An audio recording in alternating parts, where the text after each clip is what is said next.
പ്രിയപ്പെട്ടവരെ, ഈ വീഡിയോ നിങ്ങൾ മാക്സിമം ഒന്ന് ഷെയർ ചെയ്യണം. നിങ്ങളാൽ കഴിയുന്ന സഹായങ്ങൾ സാമ്പത്തികമായോ മരുന്നുകളായോ ചെയ്യണമേ എന്നൊരു അപേക്ഷയോടെയാണ് ഈ വീഡിയോ ഞാൻ നിങ്ങളുടെ ഓരോരുത്തരുടെയും മുമ്പിലേക്ക് എത്തിക്കുന്നത്. ഈ കാണുന്ന 2 പേർ അമ്മയും മകനുമാണ്. ഇവർക്ക് 2 പേർക്കും ഇപ്പോൾ ക്യാൻസർ എന്ന മഹാരോഗം പിടിപെട്ടിരിക്കുകയാണ്. കൊല്ലം മയ്യനാട് കൈതപ്പുഴ ഞാറേത്തൊടിയിൽ ശൈലജ, മകൻ അനീഷ് എന്നിവർക്കാണ് ക്യാൻസർ പിടിപെട്ടിരിക്കുന്നത്. 2 വർഷം മുമ്പാണ് അനീഷിന് ക്യാൻസർ ഉണ്ടാവുകയും പിന്നീട് ശസ്ത്രക്രിയയ്ക്ക് വിധേയമാക്കുകയും ചെയ്തത്.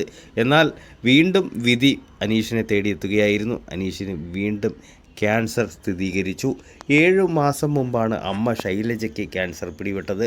കീമോ അടക്കം ചെയ്തു വരികയാണ്. പഞ്ചായത്ത് നൽകിയ വീട്ടിൽ അമ്മയും മകനും മാത്രമാണ് ഇപ്പോൾ താമസിക്കുന്നത്. 2 പേർക്കും വയ്യാതായതോടെ വലിയ രീതിയിൽ സാമ്പത്തിക പ്രതിസന്ധിയിലായി. ഇന്ന് നാട്ടുകാരുടെ സഹകരണത്താലാണ് പട്ടിണിയില്ലാതെ അമ്മയും മകനും കിടന്നു പോകുന്നത്.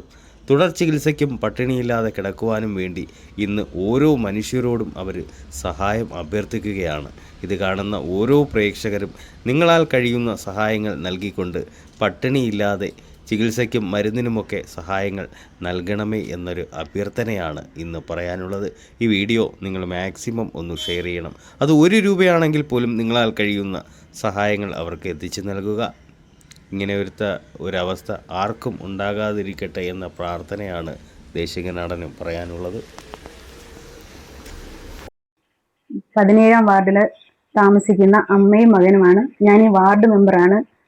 2 വർഷത്തോളമായി മോന് ഈ അസുഖബാധിതനാണ്. കൂലിപ്പണിക്ക് പോകുന്ന മകനായിരുന്നു. ഇപ്പോൾ ഒരു 7 മാസത്തോളമായി അമ്മയ്ക്കും ഈ അസുഖം സ്ഥിരീകരിച്ചിട്ടുണ്ട്. 2 പേരും ദിവസവേതനത്തിന് ജോലി ചെയ്ത് ജീവിക്കുന്നവരായിരുന്നു. ഇപ്പോൾ ജോലിക്ക് പോകാൻ പറ്റാത്ത അവസ്ഥയാണ് 2 പേർക്കും. അവരുടെ കാര്യം നോക്കാനും ആരുമില്ല. നാട്ടുകാർ, അയൽവക്കക്കാരൊക്കെ സഹായിച്ചാണ് ഇപ്പോൾ അവർ ജീവിക്കുന്നത്. വലിയ ചിലവുണ്ട് അവർക്ക്.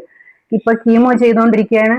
പിന്നെ മകൻ ഇപ്പോൾ വീണ്ടും തൊണ്ടയിൽ മുറിവ് വലുതായി, അതും ബയോപ്സിക്ക് അയച്ചിരിക്കുകയാണ് വീണ്ടും 2ാമതും. അപ്പോൾ അവരുടെ ദൈനംദിന കാര്യങ്ങളൊക്കെ വളരെ ബുദ്ധിമുട്ടിലാണ്. നാട്ടുകാരുടെ സഹായത്തോടെയാണ് ഇപ്പോൾ അവർ ഓരോ ദിവസവും കഴിഞ്ഞു പോകുന്നത്. ചികിത്സയ്ക്കും മരുന്നിനുമായിട്ടൊക്കെ തന്നെ നല്ല തുക ചിലവായിട്ടുണ്ട്. ഇപ്പോൾ തന്നെ ഇപ്പൊ പഞ്ചായത്ത് വഴി കിട്ടിയ ഒരു വീടാണ് ഇവർക്ക്. അതും ആ വീട് മാത്രമാണ് ഇപ്പൊ സ്വന്തമായിട്ടുള്ളത്. അപ്പോൾ നമ്മുടെ നല്ലവരായ നാട്ടുകാർ അവർക്ക് വേണ്ട സഹായങ്ങൾ ചെയ്യും എന്നാണ് ഞങ്ങളുടെ നല്ല വിശ്വാസം. നല്ലവരായ നാട്ടുകാർ അവരെ സഹായിച്ചേ പറ്റുള്ളൂ. അവർക്ക് വേറെ ജീവിത മാർഗങ്ങളൊന്നുമില്ല. ഇപ്പോൾ തന്നെ അയൽവക്കക്കാരുടെ കരുണ കൊണ്ടാണ് അവർ ജീവിക്കുന്നത് തന്നെ. അപ്പോൾ നാട്ടുകാരുടെ സഹായം പ്രതീക്ഷിക്കുന്നു.